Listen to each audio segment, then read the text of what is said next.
বৈশাখ, বাংলা নববর্ষের সূচনা। কলকাতায় চলছে বাংলা ভাবনা পরিক্রমা। জোড়াসাঁকো ঠাকুর বাড়ির সামনে থেকে শুরু হওয়ার পর এই পরিক্রমা পৌঁছবে কলেজ স্ট্রিটে। এই পরিক্রমায় আমাদের সঙ্গে রয়েছে নানা ঐতিহাসিক ব্যক্তিত্ব, রয়েছেন বেগম রোকেয়া।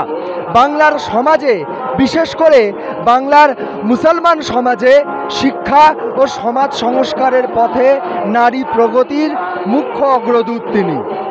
রয়েছেন মাইকেল মধুসূদন দত্ত, যিনি আধুনিক বাংলার প্রথম মহাকবি।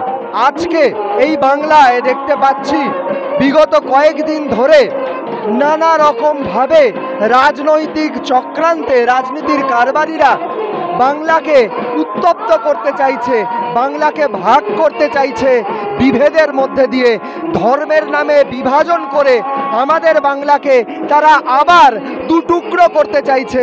সেই সময় বাংলা ভাবনা পরিক্রমা বোধহয় বাংলার অনন্য সংস্কৃতিরই নজির হয়ে থাকছে। আমরা জানি বাংলা তার গড়ে ওঠবার সময় থেকেই যে মিশ্র সংস্কৃতির ধারক ও বাহক, সেই মিশ্র সংস্কৃতির পথ চলাই আজকে বাংলা ভাবনা পরিক্রমার মধ্যে দিয়ে আমরা দেখতে পাচ্ছি।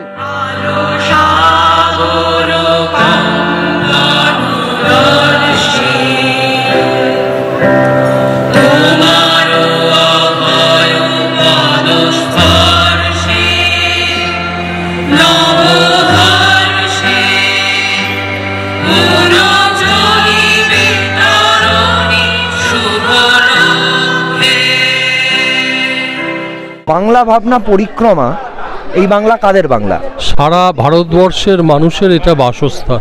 যারাই বাংলায় আছেন তিনি যে ভাষারই মানুষ হন, যেই প্রদেশেরই মানুষ হন, যে সম্প্রদায়ের মানুষ হন, যেই পেশার মানুষ হন, তাদের সবার বাংলা। আজকের যে অবস্থা, এই অবস্থার মধ্যে দাঁড়িয়ে আমাদের মনে হয়েছে যে দেশ বিদেশ ছড়ানোর একটা প্রক্রিয়া অত্যন্ত পরিকল্পিতভাবে চলছে। তার উল্টো দিকে কিছু ভাবনা, যে ভাবনাগুলো আমাদের শাশ্বত, যে ভাবনা আমাদের চিরন্তন। আমরা আমাদের পরিক্রমাটা শুরু করি আমাদের যে চিরকালীন ঠাকুর অর্থাৎ রবীন্দ্রনাথ ঠাকুরের বাড়ির সামনে থেকে। তার কারণটাই এই জায়গায়। আমরা বাংলা ভাবনা যে বছর শুরু করেছিলাম এই যাত্রা, তার শুরু করার পেছনে একটা প্রেক্ষাপট ছিল, একটা সামাজিক রাজনৈতিক প্রেক্ষাপট, যেটা বাংলার রাজনীতিতে একটা অন্য ধরনের আগ্রাসনের ছবিকে এনে দিচ্ছিল। রাজনীতির মধ্যে একটা রাজনৈতিক যে বিভেদ সেটা থাকে, সেটা আছে, এবং তার মধ্যে একটা হিংসা প্রবহমান চিরকাল ধরেই আছে গদি দখলের রাজনীতিতে। কিন্তু তা কোনোদিন সামাজিক মানুষের যে চলাচল তাতে খুব বেশি সমস্যা তৈরি করতো না, যে কারণে রাজনৈতিক দলাদলি থেকে মানুষ নিজেকে সবসময় সরিয়ে রাখতেন। কিন্তু আমরা দেখতে শুরু করলাম বাংলার রাজনীতিতে একটা অন্য ধরনের ভাষা যেন চলে আসছে। তা এই রাজনীতির গদি দখলের লড়াইকে সরাসরি ঢুকিয়ে দিচ্ছে বাংলার সমাজের যে সহগামিতার যে সংস্কৃতি সেইটার ভেতরে, এবং সহগামিতার সংস্কৃতিটাকে সে আঘাত করছে। সেটা ভাষিক আগ্রাসন হতে পারে হিন্দুস্তানের নামে, সেটা ধর্ম সম্প্রদায়গত আঘাত হতে পারে, সেটা খাদ্যের বিচারে আঘাত হতে পারে। বিভিন্ন যে বিবিধতা বাংলার সমাজে আছে, সর্বত্র একটা অন্য ধরনের আগ্রাসন বাংলার সমাজে আমরা দেখতে শুরু করলাম। আমাদের মনে হয়েছিল যে বাংলার দীর্ঘকালের যে ইতিহাস, যা ভারতের জাতীয় মুক্তি সংগ্রামে একটা গুরুত্বপূর্ণ ভূমিকা রেখেছে, তার আগে ভারতবর্ষের যে নবজাগরণ তাতে গুরুত্বপূর্ণ ভূমিকা রেখেছে, সেটা স্ত্রী শিক্ষার বিকাশ হোক, অপআচার অনাচারের বিরুদ্ধে রামমোহন বিদ্যাসাগরদের লড়াই হোক, এই যে ইতিহাসের প্রবাহমানতা দিয়ে আমরা এসেছি, এই গোটা প্রবাহমানতাকে ধ্বস্ত করে দিচ্ছে একটা অন্য ধরনের বয়ান। মানুষে মানুষে একটা বিশ্বাসহীনতার পরিবেশ তৈরি করার চেষ্টা চলছে, এবং একই সঙ্গে বাংলার সমাজের ভেতরে যে একটা প্রতিস্পর্ধা আছে, এই বাস্তবতার দিকে ধ্বস্ত করে ফেলতে চাইছে। আমাদের তখন থেকে মনে হয়েছে যে আমাদের এই বাংলার যে ইতিবাচক সংস্কৃতি, তার উত্তরাধিকার আজকে যেভাবে আমরা মনে করছি সেটা নিয়ে পথে নামা উচিত। দেখতে দেখতে 5 বছর হলো বাংলা ভাবনা পরিক্রমার। বাংলার বিভিন্ন যে চিহ্নগুলো, বিজ্ঞান থেকে সাহিত্য, সমস্ত দিকটা আমরা তুলে ধরবো আমাদের ট্যাবলের মাধ্যমে। এই যে সাম্প্রদায়িকতা, লেলিহান সাম্প্রদায়িকতা, এই যে হিন্দুত্বের আগ্রাসন, একই সাথে ইসলামী মৌলবাদের বৃদ্ধি, রাষ্ট্র তাকে যেরকমভাবে প্রমোট করছে, আমাদের মধ্যে বিভেদ নিয়ে আসছে, সেইটাকে কমব্যাট করতে গেলে আমাদের সমাজের মধ্যে, আমাদের সংস্কৃতির মধ্যেই তার আকর আছে, আমাদের লোক সংস্কৃতি, আমাদের লালন, আমাদের হাসন, আমাদের জীবনানন্দ, সেটা যথেষ্টভাবে আমাদের কাছে অস্ত্র, যে অস্ত্রকে সামনে রেখেই আমরা প্রতিরোধ করব। যে মৌলবাদের কটুগন্ধ আমাদের আকাশে বাতাসে এখন ভেসে বেড়াচ্ছে, তার বিরুদ্ধে একটা ভালোবাসা, মৈত্রী, আমাদের পরম্পরার সুগন্ধ আমরা যাতে বইয়ে দিতে পারি, সেইটারই উদ্দেশ্যে আমরা বাংলা ভাবনা পরিক্রমার পরিকল্পনা করেছি।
আজকে বাংলা ভাবনা পরিক্রমায় চণ্ডালিকা নাটকটি বেছে নেবার পিছনে কারণটা কি? বাংলার চিরকালীন চিরন্তন ভাবনার ভেতরে কিন্তু চণ্ডালিকার গল্প আছে।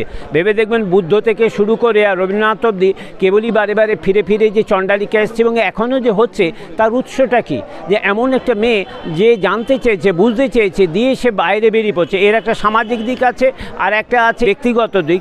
এটা চমৎকার লেখা আছে তিন চণ্ডালী শঙ্খ ঘোষের উপন্যাস, আমরা সেটাকে অনুসরণ করেছি বলতে পারেন। আমাদের চণ্ডালিকার নাটকের নাম হচ্ছে যখন অন্ধ প্রকৃতি চণ্ডালিকা, মানে যদি প্রকৃতি চোখে না দেখা হয় তাহলে সেই মেয়েটাও কিন্তু এই সমাজে বেঁচে থেকে চণ্ডালিকা হয়ে যায়, একবারে বাতিল একটা মেয়ের মতো বেঁচে থাকতে হয়। সুতরাং তার গল্পটা এই গল্পটার সাথে খুব সমার্থক হয়ে পড়ে। আমরা যদি বাংলার আবহমান কালের সংস্কৃতির দিকে তাকাই তাহলে দেখব সেখানে গৌতম বুদ্ধের চিন্তা তার একটা গুরুত্বপূর্ণ প্রভাব রয়েছে, যেখানে বাংলার আপামর জনসাধারণ বুদ্ধের এই বর্ণাশ্রম বিরোধী যে চিন্তা সেইটিকে গ্রহণ করেছিলেন। আজকের সময়ে দাঁড়িয়ে যখন আমরা দেখছি আবার জাত পাত ধর্মের নামে বাংলাকে ভাগ করবার একটা চক্রান্ত চলছে, সেই সময়ে দাঁড়িয়ে চণ্ডালিকার মধ্যে দিয়ে কি অন্য কোনো প্রাসঙ্গিকতা উঠে আসছে? শুধু যে বুদ্ধের গল্পটা একটা জাতপাতের বিষয় ছিল তা তো একটা নারীর অধিকারের বিষয় ছিল। সারা ভারতবর্ষে চণ্ডালিকার গল্প কখনো ফোড়েনি। আমার ধারণা রবীন্দ্রনাথের কোনো নাটকই সেরকমভাবে যে একটা টাইমের ভেতরে, এই মুহূর্তের ভেতরে আছে তার নাম। রবীন্দ্রনাথের নাটকের সুবিধা হচ্ছে একটা মুহূর্ত আর একটা চিরকাল, দুটো জিনিসকে ধরে থাকে দুই হাতে। তাদের গভীর অনুভূতি দিয়ে তারা বুঝিয়ে গেলেন যে যে জল আমরা খাই সেই একই জলে সবাই সূচি হয়। অন্য দেশ এই নাটকের দলটি গড়ে উঠবার পেছনের ভাবনাটি যদি একটু বলেন। খিদে, কোনো একটা দেশ শুধুমাত্র খিদের জ্বালায় গড়ে উঠছে শিল্পকে আশ্রয় করে। শিল্প আমাদের কাছে আশ্রয় বটে, শুশ্রূষাও বটে। আমাদের থিয়েটার প্রয়োজনে বেঁচে থাকার জন্য। যে মানুষ চোখে দেখে না সে কেমন করে থিয়েটারের মধ্যে দিয়ে দেখবে, সেটাই আমাদের চর্চার একান্ত বিষয়। সেই জন্যই বোধ হয় অন্য দেশ, একেবারে যে কোনো দেশ না, একটা অন্য অ্যানাদার কান্ট্রি তৈরি হয়েছে। বসুমতী মা পৃথিবী, পৃথিবীর মাটির মতন আর কেউ বড় মা নেই আমাদের। ফলে মেয়েদের গান, মাটির গান, জলের গান, বাতাসের গান, আকাশের গান। চাষবাস এসেছে মেয়েদের হাত ধরে। লাঙল আসার আগে অব্দি মেয়েরাই পুরোটা করতেন। যদি বৃষ্টি না হয় চাষটা হবে কোথা থেকে? ময়মনসিংহের মেয়েরা গাইছেন, মেঘরা জানে তুই নিশোধর ভাই, এক ঝুড়ি মেঘ দিয়ে ভিজা ঘরে যাই। ফরিদপুরের মেয়েরা আরো সরাসরি বলছেন, সোনারি নাঙল জোঙাল নদী পুড়ে যায়, মেঘারানী জল দিলে ধানের ভাত খাই। যে বইটি পড়ে আমি এই কাজগুলো করতে এসেছিলাম, দেবীপ্রসাদ চট্টোপাধ্যায়ের লোকায়ত দর্শন, সেখানে দেবীপ্রসাদ বলেছিলেন উপনিষদেরও আগের যুগে মানুষ অন্যের জন্য গান গাইতো। এই দেখুন মানুষ এখনো অন্যের জন্য গান গায়। মেয়েরা প্রয়োজনে গান করে, এটা পারফরমেটিভ আর্ট নয়, এটা পার্টিসিপেটরি মিউজিক। সেই প্রাচীন সময় থেকে প্রকৃতির কাছে কিছু আমাদের আদান প্রদান প্রার্থনা থাকে। মেয়েদের নিজস্ব গান আছে। নিহারবালা বড়ুয়া গোয়ালপাড়ার মানুষ, প্রমথেশ বড়ুয়া ঠিক পরের বোন, উনি কালেকশন করেছিলেন প্রচুর গান। পশ্চিমবঙ্গের সব জেলায় আমি গেছি, বাংলাদেশ আমি যাইনি, কিন্তু বাংলাদেশের সব জেলার গান আমি এখানে উদ্বাস্তুপল্লীর প্রবীণাদের কাছ থেকে গিয়ে গিয়ে ঘুরে ঘুরে সংগ্রহ করেছি। প্রায় 6000 গানের একটা সংগ্রহ তৈরি হয়েছে। জীবনের প্রতিটা পর্বকে জুড়ে গান আছে। এই মৌখিক ঐতিহ্যের কাছেই আমাদের যেতে হবে, কেননা আমাদের যা কিছু ইতিহাস চর্চা হয় সেটা লিখিত সাহিত্যের উপরে হয়। আমাদের ইতিহাস চর্চাটা ওই রাস্তার আলোয় যা লিখিত তার উপরে, ঘরটাকে আমরা খুঁজে দেখি না। এই ঘরে যে কি কি জিনিস আছে, কি সম্পদ আছে। আমার প্রথম বই হচ্ছে নারীর গান, শ্রমের গান। আমার দ্বিতীয় বই হচ্ছে শরীর কথায় মেয়েরা। সেখানে শরীর বলতে যৌনতা যেমন আছে, সেরকম গর্ভধারণ, প্রসব, যন্ত্রণা বোধ করা, অসুস্থতা এবং মার খাওয়া, খিদে পাওয়া। রাত দখল আন্দোলনে মেয়েদের ভূমিকা অত্যন্ত গুরুত্বপূর্ণ। সেই পরিপ্রেক্ষিতে দাঁড়িয়ে আজকে যখন রাজনীতির কারবারিরা বাংলাকে ভাগ করতে চাইছেন, সেই জায়গায় দাঁড়িয়ে এই মেয়েদের গান, এর কি কোনো অন্য তাৎপর্য ফুটে উঠছে? নারীর হাতে ত্রিশূলবান, বসমতী কম্পমান, মেয়েদের ভিক্টিমাইজ করে দেখা না, সবসময় দুর্বল হিসেবে দেখা নয় তো। শুশুনিয়া পাহাড়ে যারা কাটতে যাচ্ছে হাতে একটা দা নিয়ে, তার সামনে কেউ দাঁড়াতে পারে না। মেয়েদের দুর্বল ভাবাটাও একটা অভ্যাস করানো হয়েছে। যা পেতে হবে এক্ষুনি পেতে হবে, জোর করে পেতে হবে। এই জোরটা তো নেই, ছিল না। এগুলো শুধু রাজনীতি তো করছেই, সমাজের একটা বড় অংশও কিন্তু এটা মদত দিচ্ছে। আমরা নিশ্চয়ই আমাদের যে ইতিহাস রয়েছে তাকে আমরা কোনো প্রশ্নহীন আনুগত্যে স্বীকার করব এমন নয়, তার সঙ্গে আমাদের প্রশ্নও থাকবে, কিন্তু তার মধ্যে একটা ইতিবাচকতা ছিল। সেই ইতিবাচকতার দিকটাকে আমরা তুলে ধরতে চাইছি। তার জন্য মানুষের দিকে একটা ভাবনা ছিল, সমাজের প্রতি একটা ভাবনা ছিল, নিচুতলার মানুষের প্রতি, নিষ্পেষণে থাকা, নিপীড়নে থাকা মানুষের প্রতি এক ধরনের দরদ ছিল, একটা দয়ার শরীর ছিল বাংলার সমাজে। এটা যেন নষ্ট হয়ে যাচ্ছে। হাতে হাত ধরে বাঁচাটা খুব দরকার। আজকে খুব খারাপ সময়।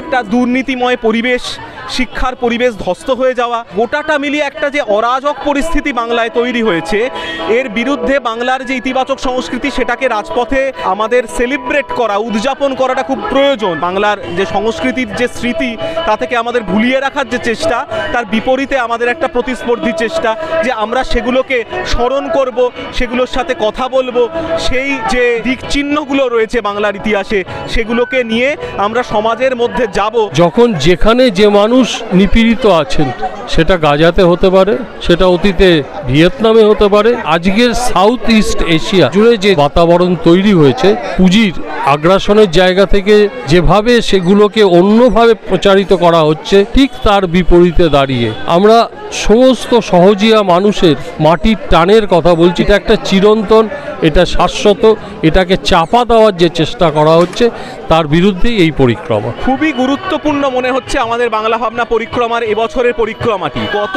7-10 দিনে যে পরিস্থিতি তৈরি হয়েছে, তা যদি আমরা এই পরিস্থিতি আগে আরো অনুমান করতে পারতাম, আমরা আরো একটু ব্যাপকভাবে ব্যাপারটাকে নিয়ে নামতে পারতাম। হঠাৎ করে ধর্মীয় বিভাজনটাকে বিভিন্ন মহল থেকে বাড়িয়ে তোলার চেষ্টা করা হচ্ছে, এবং কোনো রাগঢাক না রেখেই বলছি, বড় মিডিয়াদেরও এখানে কিছু ভূমিকা অত্যন্ত নক্কারজনক, এবং তারা বাংলায় একটা সাম্প্রদায়িক উস্কানির পরিস্থিতি তৈরি করার চেষ্টা করে চলেছেন। এর বিরুদ্ধে আজ থেকে শুরু হলো আমাদের বাংলা ভাবনা পরিক্রমায়। এভাবে দেখা ভালো, এটা একদিনের অনুষ্ঠান নয়, আমাদেরকে কালকেও নামতে হবে, পরশুও নামতে হবে, পাড়ায় পাড়ায় এই পরিক্রমা নিয়ে নামতে হবে, এবং আমাদের জারি রাখতে হবে। একটা দাঙ্গা বিরোধী, হিংসা বিরোধী প্রতিরোধ পাড়ায় পাড়ায় গড়ে উঠুক বাংলা ভাবনা পরিক্রমার নামে, এটাই আমরা চাইব। পরিক্রমা শব্দটিকে আপনারা বাছলেন কেন? এটা একটা অনন্ত চলার পথ। যারা বিশ্ব মানবতার কথা বলেন সেই মানুষকেই আমরা পাশে চাই। আমরা চৈতন্যের ভারতবর্ষকে চাই, আমরা বাউলের ভারতবর্ষকে চাই, আমরা আদিবাসীদেরকে পাশে চাই, এবং এটা একটা অনন্ত পরিক্রমা। সারা বিশ্বের মানুষকে আমরা পাশে চাই। সেই পরিক্রমা চলছে, আমাদের যেতে হবে বহু দূরে, আরো দূরে।